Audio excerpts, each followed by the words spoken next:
Gunpoint is a fantastic reminder that a great game needs little more than careful design and clever ideas.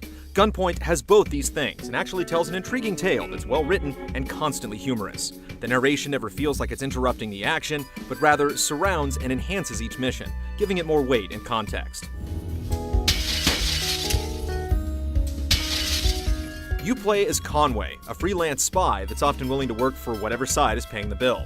As you'd hope in a game filled with double crosses and espionage, you'll have access to a wide array of gadgets. Among the most interesting of these tools are Conway's spring-loaded trousers, which you can use to zip through the air with reckless abandon.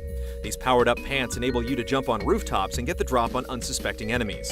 They're incredibly useful, but just imprecise enough to lead to amusing accidental situations like crashing through a window with a guard in tow. The crosslink is an equally important device that's crucial to the bulk of Gunpoint's puzzle solving. When the crosslink is active, circuitry such as light switches and electronic doors becomes easily visible.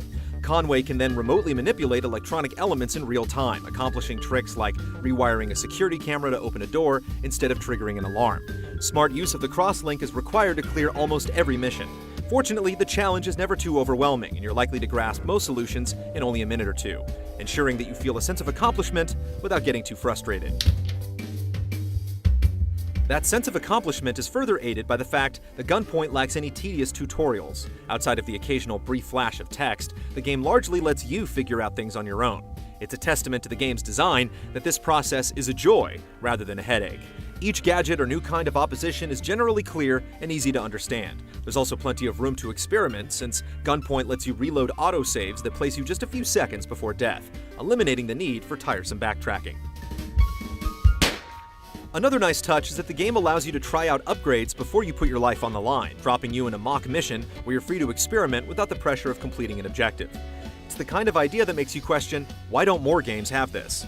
Additionally, you're never committed to an upgrade you purchase. If you don't like what you buy, you can sell it back for as much as you paid for it, giving Gunpoint a wonderful sense of flexibility.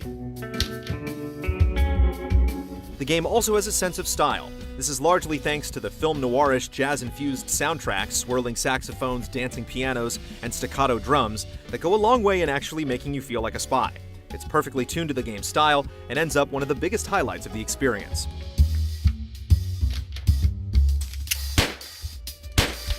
In between missions, Conway chats with his various clients, trying to get to the bottom of a mysterious murder.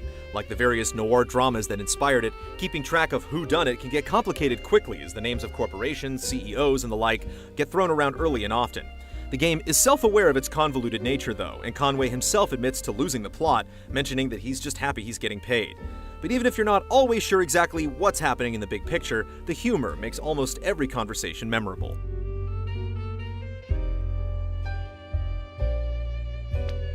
Clocking in at only a few hours, it's not hard to finish Gunpoint in one sitting. Though some may gripe about the length, the game simply refuses to overstay its welcome. With each mission only taking a few minutes, Gunpoint is expertly paced, pushing you forward with new challenges at practically every step.